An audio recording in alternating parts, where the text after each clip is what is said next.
کئی معجزات تھے، یعنی معجزہ اور گواہ. اب جو معجزہ عیسیٰ علیہ السلام کو اللہ نے کئی معجزات ہیں، ایک معجزہ کیا مٹی کے وہ پرندے بناتے تھے، ایسے چھوڑتے وہ اڑنا شروع کر دیتے. پھر اسی طریقے سے جو کوئی مر جاتا تھا عیسیٰ علیہ السلام اس کو جا کے کہتے قم باذن اللہ، اٹھ جا اللہ کی مرضی سے، وہ زندہ ہو جاتا تھا. اور پھر وہ جو نابینا ہوتے تھے جن کو نظر کچھ نہیں آتا تھا، تو ان کی آنکھوں پہ عیسیٰ علیہ السلام یعنی ہاتھ پھیرتے تھے تو وہ بھی حکم الہی سے ان کی بصارت کی قوت ہو جاتی تھی. اور پھر اللہ نے گواہ دی جناب یحییٰ، یعنی موسیٰ علیہ السلام کے نائب جو تھے جناب ہارون، ان کو بھی منتخب اللہ نے کیا. جو کتاب ان کو توریت بھیجی وہ بھی اللہ نے بھیجی. اچھا ایسے عیسیٰ علیہ السلام کے جب دور آیا تو عیسیٰ علیہ السلام کے جو زمانے کے لوگ جو تھے، اب اس زمانے میں بہت بڑے طبیب تھے وہ لوگ، تو اللہ نے عیسیٰ علیہ السلام کو معجزہ بھی دے دیا اور گواہ بھی دیا. اب گواہ جو جناب یحییٰ دیے وہ بھی حکم الہی سے. اب اسی کے بعد جب آخری دور آیا جو سردار الانبیاء یا امام الانبیاء محمد مصطفیٰ صلی اللہ علیہ وسلم، تو پھر محمد مصطفیٰ صلی اللہ علیہ وسلم کے زمانے کے جو لوگ تھے وہ عربی کے بڑے ماہر تھے. بلکہ عربی کتنے ماہر تھے دیکھیں، عربی کے ایک ایک لفظ تھا اس کے کئی مطالب تھے. بعضوں نے 125 مطالب ایک لفظ کے لکھے، بعضوں نے ایک ایک لفظ کا 70 معنی بھی لکھے. تو اتنے وہ فصیح و بلیغ زبان تھی عربی. اور پھر اللہ کا دیکھیں معجزہ سب سے بڑا یہ کہ اللہ نے قرآن بھیجا ہی عربی میں. عرب والوں کی زبان بھی عربی. اچھا اور وہ عرب والے جو تھے وہ اپنی زبان پہ بڑا فخر کرتے تھے کہ بھئی ہماری زبان اور ایک لفظ کے کئی مطالب. تو اللہ نے پھر یہ قرآن کو جو یہ بھی بھیجا بھی عربی میں، اللہ نے کہا جی، اور بھیجا بطور معجزہ. اور پھر دوسرا وہ تلوار سے لڑنا بڑا جانتے تھے، یہ ان کا شوق تھا. مطلب گھوڑے پہ سواری کرنا، اونٹ پہ سواری کرنا، تلوار سے لڑنا، یہ ان کو بڑا شوق ہوتا تھا. تو پھر اللہ نے محمد مصطفیٰ کو 2 چیزوں سے نوازا، ایک معجزہ دیا اور ایک گواہ دیا. اب جو معجزہ، کئی معجزات ہیں محمد مصطفیٰ کے، لیکن سب سے بڑا معجزہ جو ماہ رمضان میں قرآن کا نزول شروع ہوا، اور جس کی کم از کم 6666 آیات اور 114 صورتیں، یہ قرآن اللہ نے محمد مصطفیٰ کے قلب سلیم پہ عربی میں بھیج کے اور چیلنج کر دیا کہ کہا کہ ان کو پڑھ کے بتاؤ فَأْتُوا بِسُورَةٍ مِّن مِّثْلِهِ، تم اس کی مثل کوئی ایک آدھ سورہ لے کے آ جاؤ، بھئی تمہاری فتح ہے، ٹھیک ہے محمد شکست قبول کر لیں گے. اور پھر جو گواہ تھا، گواہ جو اللہ نے منتخب کیا. آپ 20واں پارہ پڑھیں تو دیکھیں جب یہ جو باتیں مولا علیہ السلام کی شان کی بات آتی ہے تو اس میں ہر جو امت محمدی سے تعلق رکھنے والا ہے وہ یعنی تعصب کیا نہ اتارے. اگر وہ رسول کا عاشق ہے، وہ دیکھیں رسول نے کیا فرمایا ہے، اور میں کہتا ہوں رسول کے عاشق ہونے سے پہلے سب سے بڑا عاشق اللہ ہونا چاہیے. کیا بات، اب اللہ نے کیا کہا ہے، اب یہ 20ویں پارے کیا کہ ربک یخلق ما یشاء. اللہ کہتا ہے کہ میرا کام ہے پیدا کرنا، اور پھر اللہ کہتا ہے میرا کام ہے منتخب کرنا. یعنی جیسے میں اتنی تھوڑی تمہید باندھ دیا ہے کہ عیسیٰ کے نائب کو منتخب بندوں نے نہیں کیا، اللہ نے کیا. موسیٰ علیہ السلام کے نائب جناب ہارون کو منتخب بندوں نے نہیں کیا، اللہ نے کیا. اور جو محمد مصطفیٰ کا جب دور آیا، اللہ نے محمد جب عرب کے بدو عربی کے اشعار پڑھتے تھے، کہا یہ قرآن میں نازل کر دیا. اور پھر محمد مصطفیٰ کو کہہ دیا کہ سب سے بڑی سورہ سورہ بقرہ ہے اور سب سے چھوٹی سورہ سورہ کوثر ہے، تو سورہ کوثر پڑھ کے ان کو چیلنج کرو. جب سورہ کوثر پڑھی، چیلنج کیا، بلکہ اس میں یہ ملتا ہے کہ جو ابو جہل کا بیٹا تھا باپ کے بعد جا کے کہتا ہے کہ بابا آج تو محمد نے بڑی خوبصورت بات کی. کہا کیا کہا ہے، کہا کہ محمد نے تو کہا جی کہ یہ قرآن عربی میں ہے، عربی تمہاری زبان ہے، تو ایک آدھ سورہ تم لے کے آ جاؤ، چیلنج دیا، تمہاری فتح ہے، تم وہاں پہ جلدی کرو، عربی ہماری زبان ہے، ہم ایک چھوٹی سی سورہ تیار کر کے جا کے محمد کی سامنے پیش کرتے ہیں. تو اس وقت ابو جہل نے کہا کہ میں نے تمہیں کتنی دفعہ کہا کہ محمد کی محفل میں نہ جایا کر. اس نے کہا بابا کیا ہے، محمد نے چیلنج کی تو چلو بناتے ہیں آئے، تو آپ عربی خود کے عربی آپ کو چیلنج کرتے ہیں، آپ کی زبان ہے. تو اس نے کہا کہ میں نے تمہیں کتنی دفعہ کہا کہ محمد کی محفل میں نہ جایا کر، نہ ہم سے قرآن بنتا ہے نہ ہم نے محمد کی مانی. اس کا مطلب ہے کہ ان کو تعصب تھا، صرف ضد تھی. اچھا پھر دوسری جو بات تھی اور جو کہا کہ جب بھی تمہارے سامنے عربی کے اشعار پڑھیں قرآن پڑھ پیش کرنا، اور پھر کہا کہ جب بھی تمہارے سامنے تلوار اٹھائیں تو اللہ نے محمد مصطفیٰ کو فرمایا پریشان نہ ہونا، حیدر کرار کو پیش کرنا. اور یہ شیعہ سنی مشترکہ سب نے یہ لکھا ہے کہ حیدر کرار مولا کو، یعنی حیدر کرار کا لقب کہاں ملا، وہ لقب. تو یہ مولا علی صاحب کے برگاہ اس کو پیش کرو. اور پھر اس میں آپ دیکھ لیں شام کی کم از کم 84 یا 86 جو جنگ ہوئی ہے، اس میں سب سے جو بڑا کردار ہے وہ کائنات کے شہنشاہ مولا امیر المومنین کے. سب اگر آپ تاریخ اٹھا کے دیکھ لیں، تاریخ اسلام اٹھا کے دیکھ لیں، ہر بندہ یہ لکھنے پہ مجبور ہو گئے. اچھا بلکہ میں تو یہ کہتا ہوں یہ مولانا کی باتیں کم دیکھیں،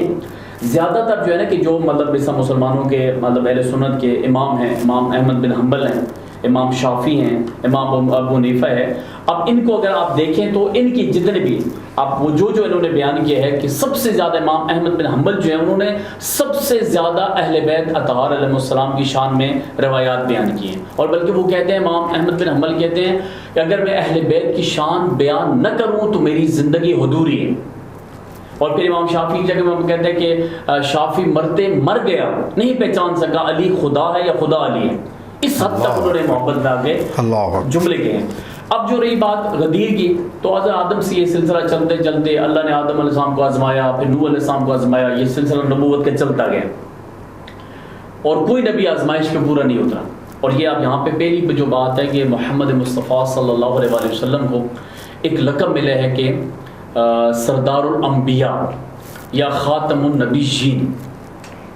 یعنی آدم علیہ السلام، نوح علیہ السلام، ابراہیم علیہ السلام، ہر نبی کو اللہ نے آزمایا، لیکن آزمائش پہ کوئی بھی پورا نہیں اترا۔ اگر کوئی آزمائش پہ پورا اترا ہے تو وہ ایک نبی ہے، ایک ہستی ہے، اور ہمیں فخر ہے اس بات پہ کہ ہم اس نبی کی جو سادات ان کی آل میں سے ہیں اور جو باقی لوگ ہیں وہ ان کی امت میں سے ہیں بے شک۔ تو پھر محمد مصطفیٰ نے اس آزمائش پہ جب پورا اترے ہیں، جب اللہ نے کہا ایک تو لے لے ایک مجھے دے دے، ایک ان کا بیٹا ایک زانو پہ تھا، ایک زانو پہ نواسا تھا، تو اللہ نے کہا اس وقت محمد مصطفیٰ نے کہا ادھر بیٹی کی طرف دیکھا اور ادھر نواسے کی طرف دیکھا، تو کہا یہ نواسا جو ہے یہ بیٹا ہے اور یہ نواسا میرا دین ہے۔ تو کہا کہ بیٹے پہ انہوں اپنی جد حضرت ابراہیم والی بات یاد کی کہ دین پہ بیٹا قربان کیا جا سکتا ہے، بیٹے پہ دین قربان نہیں کیا جا سکتا۔ تو کہا ٹھیک ہے پروردگار بیٹے کو لے لے، اور جو میرا مطلب دین ہے، جو دین الہی ہے، جو دین کو بچانے والا ہے، جس کے بارے میں عرش بری میں یہ فرمان لکھا تھا ان الحسین مصباح الہدی والسفینۃ النجاۃ، کہ جو حسین ہدایت کا چراغ اور نجات کی کشتی ہے، تو کہا اس کو رہنے دے۔ تو اس پھر اللہ نے لقب دے دیا کہ جا محمد اب تو سردار الانبیاء، اور تمہارے بعد آپ یہ سمجھتے ہیں کہ نبی پاک صلی اللہ علیہ وسلم کی جو نرینہ اولاد تھی وہ ہوئی اور اس دنیا سے اس وجہ سے چلی گئی کہ ان کا یہ امتحان لیا گیا اس وقت خدا پاک نے کہ ان دونوں میں سے کسی ایک کو سلیکٹ کر لو، اور نبی پاک نے ان کو سلیکٹ کر لیا نواسے کو کہ یہ دین بچائے گا، اور یہ جو ہے بیٹا ہے یہ بے شک اٹھا لے۔ اس میں بیٹے دو تھے، محمد اور جو ان کا عبداللہ اور ابراہیم جو تھے، دو بیٹے تھے، اللہ نے پہلے دونوں دیے، دونوں دے کے لے لیے، وہ پھر وہ الگ موضوع ہے، وہ اس پہ بندہ اس طرح چلا جائے گا۔ لیکن اس وقت آپ یہ چیز بتا رہے ہیں کہ وہ بیٹے اس وجہ سے اللہ نے دے کے بیٹے لے، اس پہ وہ بھی تھا کہ آج جو جیسے لوگ دیکھیں آج کسی کی ہمارے یہاں اس دور میں بھی اگر کسی کی بیٹی ہو بیٹا نہ ہو تو ہمارے لوگ اس کو کہتے ہیں جی یہ دیکھو جی اب اس کی اولاد نہیں، اس کی نسل ختم ہوگا، اور اس وقت جو عرب کے لوگ تھے وہ اب بھی جہالت ہے، وہی زندہ بیٹی کو دفن کر دیتے تھے، بس جو زندہ بیٹی کسی کے یہاں پیدا ہوتی تھی اور بیٹی کو دفن کر دیتے۔ آج بھی قرآن کی آیت موجود ہے جس میں اللہ یعنی خود فرما رہا ہے کہ وہ بیٹیاں وہ بچیاں پکار کہیں گی قیامت والے دن کی بے ای ذنب قتلت، کہ ہمیں کس جرم میں قتل کیا گیا۔ یہ جو آگے غدیر کا پاک رسول کا خطبہ اس میں پوری بات انہوں نے ذکر کی، مطلب اس میں تو یہ تھا ایک پیغام یہ دینا چاہتے تھے کہ بھی اگر بیٹا ہو گیا، دیکھیں نا ابو جہل بھی بیٹا تھا، ابو لہب بھی بیٹا تھا، عاص بن وائل بھی بیٹا تھا، ولید بن مغیرہ بھی بیٹا تھا، مطلب یہ نہیں ہوتا کہ مطلب بیٹا ہے تو بس اس میں وہ تو اس میں پاک رسول کو انہوں نے اب تر کہنا شروع کر دیا تھا، مطلب اس میں انہوں نے عرب کے بدوں کو بتایا کہ بھئی جو تم لوگ کہتے ہو بیٹی جس کے یہاں پیدا ہوتی ہے تم اس کو ڈیگریڈ کرتے ہو، نظر انداز کرتے ہو، اللہ پاک رسول جیسی ہستی کی جس حبیب کا اللہ نے خود فرمایا کہ وما ارسلناک الا رحمۃ للعالمین، جس کے اللہ نے پسینے کو بھی بے قیمت نہیں بنایا، با قیمت بنایا ہے، جس کے خون کو اللہ نے مقدس کہا ہے، اور جس کے اللہ کہتا ہے کہ میں نے اس کو عالمین کے لیے رحمت بنا کے بھیجا ہے، جس کے اللہ کہتا ہے کہ وعزتی وجلالی لولاک لما خلقت القلم، مجھے اپنی عزت و جلالت کی قسم اگر محمد کی تخلیق نہ ہوتی تو میں کوئی چیز خلق ہی نہ کرتا۔ کیا بات، جس محمد کو اللہ نے شیعہ سنی مشترکہ لے کے اللہ نے سایہ نہیں بنایا ہے، اس حبیب کے لیے اللہ نے اس حبیب کی اس محمد مصطفیٰ کی نسل اللہ بیٹے سے نہیں جلا رہا، بیٹی سے جلا رہا ہے۔ اور پھر یہ جو آگے وہ بیٹی کی طرف اگر آپ چلے جائیں تو آپ یہ جو قربان، پھر اللہ نے دیکھیں جو کہا کہ انا اعطیناک الکوثر، جب عاص بن وائل نے کہا کہ یہ ابتر ہے، یہ بے اولاد ہے، تانا دیا، تو اس وقت پھر اللہ نے فرمایا انا اعطیناک الکوثر، ہم نے آپ کو کوثر عطا کیا۔ اب شیعہ سنی مشترکہ لے کے کوثر سے مراد جناب سیدہ ہیں، جناب سیدہ فاطمہ تو اچھا جب کوثر عطا کی پھر اللہ کہتے ہیں میں نے تمہیں کوثر دے دیا، اب تو تمہارا کیا حق بنتا ہے، فصلی لربک، فا کا مطلب پس ہوتا ہے جزائیہ ہے، جلدی کے معنی میں، فصلی پس آپ نماز پڑھیں، اور پھر کہا صرف نماز نہ پڑھے ونحر، اور آپ قربانی بھی دیں. اس میں یہ لکھا گیا کہ دیکھیں محمد مصطفیٰ نے اللہ نے کوثر عطا کی، جناب سیدہ عطا کی، اور اس قدر محمد مصطفیٰ نے عبادت کی ہے، اتنی عبادت کی ہے کہ اللہ آخر سورہ مزمل میں اللہ نے کسی نبی کو نہیں کہا اپنی عبادت میں کمی کر. پھر اللہ محمد مصطفیٰ کو سورہ مزمل میں کہنا شروع کر دیا خدا نے کہ بھی اب میرا حبیب اپنی عبادت میں کمی کر یا المزمل، یعنی یہ مزمل اپنی عبادت میں کمی کر. اور پھر کہا کہ پھر سے یہ آپ نے تو ایک عبادت کر، تو محمد اتنی نماز پڑھی، اتنی عبادت کیا، کہ اب اللہ کہتا ہے کہ عبادت میں کمی کر. اور پھر کہا صرف عبادت نہیں، کہا ونحر اور قربانی بھی کر. کہ یہ ایسی بیٹی عطا کی، اس بیٹی کے عوض میں قربانی. پھر اس میں یہ روایات ملتی ہیں کہ جب پاک رسول اللہ نے جناب سیدہ فاطمہ الزہرا سلام علیہا جب بیٹی عطا کی، تو اس بیٹی کے عوض میں انہوں نے صحرا میں جا کے 2-3 روایت، ایک روایت میں کہ 10 اونٹ، اور ایک روایت میں ہے 30 اونٹ، اور ایک روایت میں ہے کہ 40 اونٹ جا کے اللہ کے حبیب نے جا کے ذبح کیے. یہ جو قربانی ابھی قربانی کا دن گزرا، ایک تسلسل بنایا اس پہ جا کے کہا قربانی. اور پھر اچھا پھر دیکھیں یہ بھی بڑی لطف کی بات ہے، کیوں کہا اس پہ یہ بیٹی میں نے تمہیں دے دی. اس وقت جو بیٹی جس کی پیدا ہوتی تھی وہ بیٹی کو زندہ دفن کر دیتے تھے. ادھر بیٹی دی تو کہا کہ اب تو نے نماز بھی پڑھنی ہے، اب تو نے قربانی بھی کرنی ہے. اور پھر آگے اللہ وعدہ بھی کر رہے ہیں اِنَّ شَانِئَكَ هُوَ الْأَبْتَرُ، میرا وعدہ ہے بے شک جو تمہارا دشمن ہے، وہ عاصم بن وائل تھا، وہ ابو جہل تھا، وہ ابو لہب تھا، وہ ولید بن مغیرہ تھا، اللہ کہتا ہے وہ سب بے نام و نشان رہیں گے. میرا وعدہ ہے وہ بے نام و نشان ہے، یعنی اللہ فرماتے ہیں کہ تمہاری نسل چلے گی. اور پھر آج پوری دنیا کے اندر آپ وزٹ کریں، دیکھیں آپ کو ہر ضلع میں، ہر تحصیل میں، تقریباً ہر دوسرے محلے میں آپ کو ایک نئے اولاد رسول نظر آئے گی. کیا بات، بی بی فاطمہ الزہرا کی آل میں سے، بیٹے میں، کوئی اولاد میں سے کوئی سید نظر آپ نظر آتے ہیں ملاقات. اب اس میں کہا کہ یہ آپ اس طرح کریے، آپ اس تو جو اور وہ جو تھے جو تانے دیتے تھے یہ ابتر ہے، یہ بے اولاد ہے، ان کا نام و نشان نہیں ہے. ان کا آپ کو کہیں بھی پتہ نہیں چلے گا کہ یہ اس کی نسل میں سے ہے، یہ اس میں. اچھا پھر آخری جو اس کا لب لباب پیش کروں، اور فاطمہ جو فاطمہ ہے، یعنی یہ بھی چلے فاطمہ، یہ تو بلے اللہ کی ذات نے فاطمہ الزہرا سلام علیہا اور مولا علی علیہ السلام، یہ جب دونوں سمندر اکٹھے کیے اللہ نے، تو یہ جو یکم ذی الحج بھی، یہ ذی الحج حقیقت میں مہینہ اہل بیت کا ہے. تو اس میں جو اللہ نے پھر اللہ نے محمد مصطفیٰ کی جو بیٹی بی بی فاطمہ الزہرا سلام علیہا، اور پھر مولا علی علیہ السلام جو جو سردار الامام تھے، جو اماموں کے سردار تھے، تو ان دونوں کی جب اللہ نے اکٹھا کیا تھا، ایک تو اللہ نے سورہ واقعہ میں کہا فَلَا أُقْسِمُ بِمَوَاقِعِ النُّجُومِ، مجھے اس چوکھٹ کی قسم جہاں ستارے نازل ہوتے ہیں. یعنی جب پھر اللہ سورہ رحمان میں کہتا ہے کہ مَرَجَ الْبَحْرَيْنِ يَلْتَقِيَانِ، اللہ نے دونوں سمندروں کو اکٹھا کر دیا. اب اس میں سوریہ آپ ساری تفسیر اٹھا کے دیکھیں، اس سمندر سے مراد جو ہے 2 سمندروں کو اکٹھا کیا گیا. سمندر اولا جو ہے وہ مولا امیر المومنین ہے، اور سمندر ثانی جو ہے وہ بی بی فاطمہ الزہرا سلام علیہا. اور پھر آگے فرمایا سورہ رحمان کے اندر ہی جب میں نے 2 سمندروں کو اکٹھا کیا، اللہ فرماتا ہے لولو اور مرجان، اس سے 2 ستارے نکلے، ایک کا نام حسن مجتبیٰ اور دوسرے امام حسین علیہ السلام، حسین شہید کربلا. تو یعنی خلاصہ کلام یہ. اور پھر اس کی جو آج کل کی جو جدید ترین جو سرج ہے، فاطمہ کا ویسے لفظی مطلب ہے بچانے والی. لیکن آج کل جو اب جو جس حد تک جو آگے جدید دور آ رہا ہے، نئی سرج ہو رہی ہے، مطالعہ لوگ کر رہے ہیں، ٹھیک ہے، لوگوں کے اندر اویئرنیس آ رہی ہے، شعور آ رہی ہے، تو اس میں وہ کہتے ہیں کہ فاطمہ، یعنی پہلے تو یہ اس حد تک ترجمہ کرتے ہیں کہ اپنے پیروکاروں کو بچانے والی، بلکہ اس میں یہ کہا کہ نہیں، فاطمہ اتنی لجپال، گرانے سے اتنی لجپال ہیں، صرف پیروکاروں کو بچانے والی نہیں، فاطمہ کا مطلب ہے رسول کی پوری امت کو بچانے والی. سبحان اللہ، پوری امت کو بچانے. اگر یعنی جو اس لیے تو رسول نے فرمایا، اللہ کے رسول جو وحی علیہ نہیں بولتے کہ آپ اسکول کا سلیبس پڑھیں 3 سے 4 کلاس میں، تو وہاں پہ لکھا ہے فاطمہ بذات منی، بلکہ اس میں فخر کی بات ہے ہمارے اہل سنت کے ہاں، اس میں جب جمعے کا خطبہ دیا جاتا ہے اس میں فاطمہ بذات منی یا الحسن والحسین، یہ دونوں احادیث پڑھنا واجب ہوتی ہیں. یعنی اس میں پہلے امت کو پیغام دیا گیا، اس کا جو مطلب ہے فاطمہ میرے جگر کا ٹکڑا ہے، جس نے فاطمہ سے محبت کی اس نے مجھ سے محبت کی، جس نے مجھ سے محبت کی اس نے خدا سے محبت. کوئی شک نہیں، اس پہ کوئی مطلب آپ چیلنج کوئی دوسری رائے نہیں ہے. مطلب صرف ایک ہی بات ہے کہ اگر انسان اس بات کو جو پیغام اللہ کے رسول نے بتایا تھا کہ جب پاک رسول جا رہے تھے تو اللہ کے رسول نے فرمایا قُلْ لَا أَسْأَلُكُمْ عَلَيْهِ أَجْرًا إِلَّا الْمَوَدَّةَ فِي الْقُرْبَى. جب جا رہے تھے تو کہا میں نے مکہ میں تبلیغ کی، میں نے مدینہ میں تبلیغ کی، مکہ میں اتنا عرصہ تبلیغ کی، مدینہ میں اتنا عرصہ تبلیغ کی، لوگ مجھے پتھر مارتے تھے، لوگ میرے اوپر کوڑا کرکٹ پھینکتے تھے، میں سجدہ کرتا تھا، لوگ اوپر اوجری رکھ لیتے تھے، لوگ مجھے گالی دیتے تھے، لوگ مجھے مجنون کہتے تھے، لوگ مجھے شاعر کہتے تھے،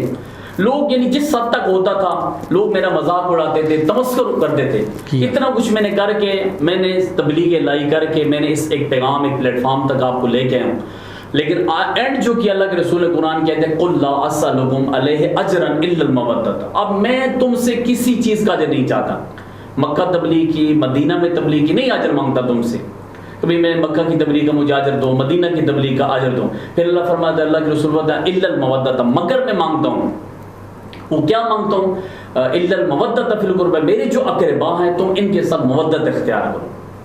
یعنی تو ان کے ساتھ مودت اختیار کرو, تم ان کے ساتھ محبت اختیار کرو. اور پھر جو کہا ان کے ساتھ مودت اختیار کرتے آگے خود بتاتے ہیں کہ جو ان کے ساتھ مودت اور محبت اختیار کرے گا, کہ من مات علی حب آل محمد مات شہیدہ, کہ جو بھی میری آل کے ساتھ محبت میں مرے گا, میرا وعدہ ہے وہ مرے گا نہیں, وہ شہید کہلائے گا.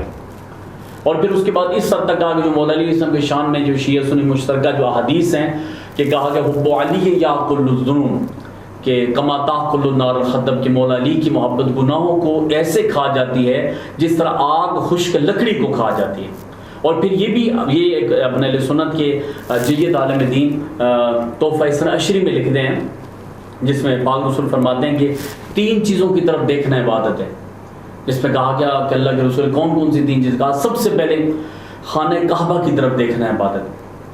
اور پھر کہا اچھا خانہ کعبہ, پھر کہا دوسری کون سی چیز, پھر کہا خانہ کعبہ کے بعد آپ جو قرآن کی صدریں ہیں, قرآن کی جو لائنیں آپ ان پہ دیکھو تو بھی عبادت ہے. کہا اچھا, کہا اس کے بعد مولا علی علیہ السلام کے چہرے کی طرف دیکھنا عبادت. یعنی یہ تحفہ اثنا عشری جو اہل سنت کے شاہ محدث دہلوی بہت بڑے عالم دین گزرے. اور پھر ان سے جب پوچھا گیا کہ بھئی ان 3 چیزوں کی طرف دیکھنا عبادت ہے اور باقیوں کی طرف عبادت کیوں نہیں ہے, کہا کہ اللہ کے رسول فرماتے ہیں جو اللہ کے رسول وحی الہی کے بغیر بات نہیں کرتے, باقی چیزوں پہ اللہ کا نور نہیں برستا, ان 3 چیزوں پہ اللہ کا نور برستا ہے. اور پھر وہ کہتے ہیں جب کعبہ پہ نور برسا تھا تو کعبہ عام کعبہ نہیں رہا تھا, کعبہ بیت اللہ بن گیا. اور پھر فرماتے ہیں کہ جب قرآن کی سطروں پہ جب اللہ کا نور برسا ہے تو قرآن عام کتاب نہیں رہی ہے, قرآن جو ہے کتاب اللہ بن گئی, یعنی اللہ کی کتاب. ماشاءاللہ اس خوبصورت انداز سے جب نور برسا تو کہا مولا امیر المومنین کا چہرہ عام چہرہ نہیں رہا, وجہ اللہ بن گیا. کیا بات ہے. اور پھر اسی کے ذہن میں کہا گیا کہ النظر الی وجہ علی بن ابی طالب, کہ جو بندہ بھی میرے بھائی علی کے چہرے کی طرف دیکھے گا وہ دیکھنا بھی عبادت ہے. پھر رسول خود فرماتے ہیں کہ زینوا مجالسکم بذکر علی ابن ابی طالب, اپنی مجالس کو, اپنی محافل کو زینت دو میرے بھائی علی کا ذکر کر کے. اور پھر اس میں لوگوں نے سوال بھی کیا, بندہ چہرہ نہ دیکھ سکے تو کہا ذکر علی ہے عبادت, تم علی کا ذکر کرو تو بھی عبادت ہے. پھر لوگوں نے کہا بندہ ذکر نہ کر سکے, ظاہر ایسا دور گزرا ہے جب لوگ خارجی تھے, جو ناسبی تھے, جب ذکر علی لوگ کرتے تھے تو لوگ قتل کرتے تھے. اور آج بھی ایسی جگہ موجود ہیں, پراپرگنڈے بڑے بڑے تو ہوتے تھے, تعصب موجود ہے, تعصب تھا, بخل تھا. تو انہوں نے کہا جی کہ پاک رسول نے فرمایا کہ حب علی عبادہ, اگر تم مولا علی کی محبت دل میں رکھو گے تو بھی وہ عبادت ہے. بے شک بڑے خوبصورت انداز سے اور بڑی ڈیٹیل کے ساتھ آغا صاحب نے بتایا اس حوالے سے کہ حب علی جو ہے وہ بھی عبادت ہے. لیکن حب علی ہے کیا؟ اب دیکھنا یہ ہے کہ کیا صرف حب علی کا نعرہ لگا دینے سے کیا ہم محب بن جائیں گے؟ حب علی کے لیے ہمیں عملی طور پہ کیا اقدامات کرنے ہوں گے, اس چیز پہ غور کرنا ہے. جیسے نبی پاک صلی اللہ علیہ وآلہ وسلم نے فرمایا کہ میری امت جنتی ہے, جنت میں جائے گی, لیکن بے تحاشا احادیث موجود ہیں کہ ایسا شخص جو ناپ تول میں کمی کرے, جو حقوق العباد کو کھا جائے یا خدا نخواستہ شرک کرے, ہے میرا امتی لیکن وہ میری امت کا حصہ نہیں ہے, یعنی اس کو اپنی امت سے نکال دیا. تو ہمیں ان چیزوں کو بھی دیکھنا ہوگا. خالی زبان سے کلمہ پڑھ لینا یا ایک جیسے گاڈ گفٹڈ چیز ہے, انہیریٹنس میں ایک مسلمان گھرانے میں, ایک سادات گھرانے میں پیدا ہو جانا, اس کا یہ مطلب ہرگز نہیں ہے کہ اب ہم ہر چیز سے بری و ذمہ ہیں, اب ہم جو چاہیں کریں. ہمارا اس میں کوئی کمال نہیں ہے, ہمارا کمال یقیناً ہمارے کردار کا ہے. ہمیں محبان اہل بیت, محب رسول, محب خدا بن کے دکھانا ہے, اور اس کے لیے جو شرائط کنڈیشنز خدا تعالیٰ نے نبی پاک صلی اللہ علیہ وسلم نے بتائی ہیں ہمیں ان پر عمل پیرا ہونا ہے. شاید ہماری بخشش ممکن ہو سکے, ورنہ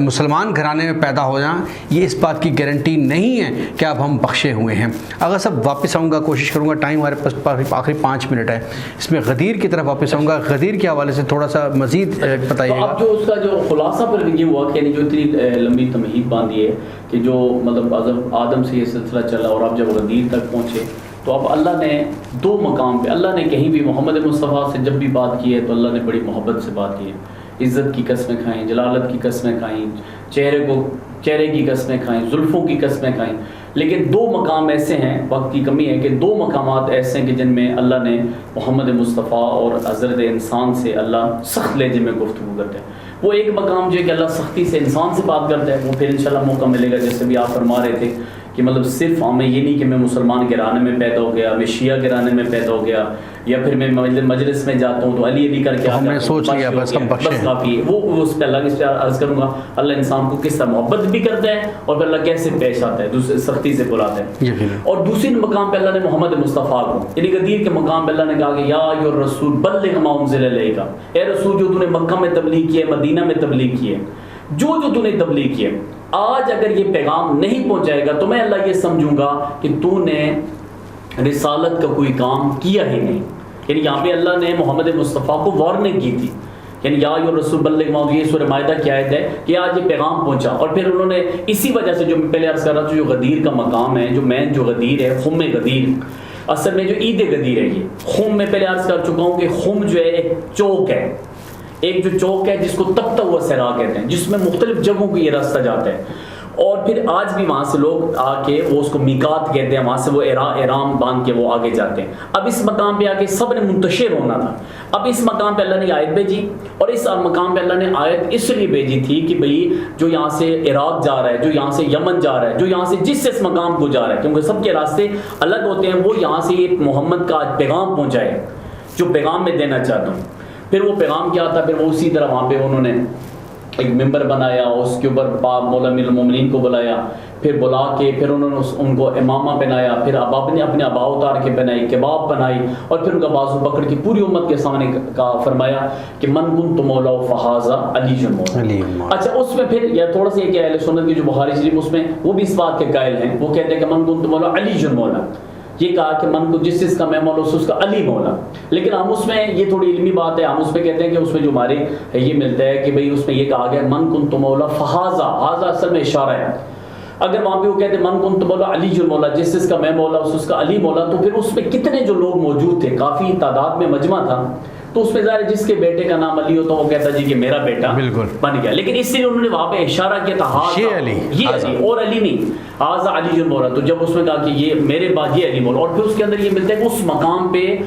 یہ شیعہ سنی مشترکہ لکھا گیا ہے کہ پاک رسول صلی اللہ علیہ وآلہ وسلم نے کہا کہ خیمے لگاؤ،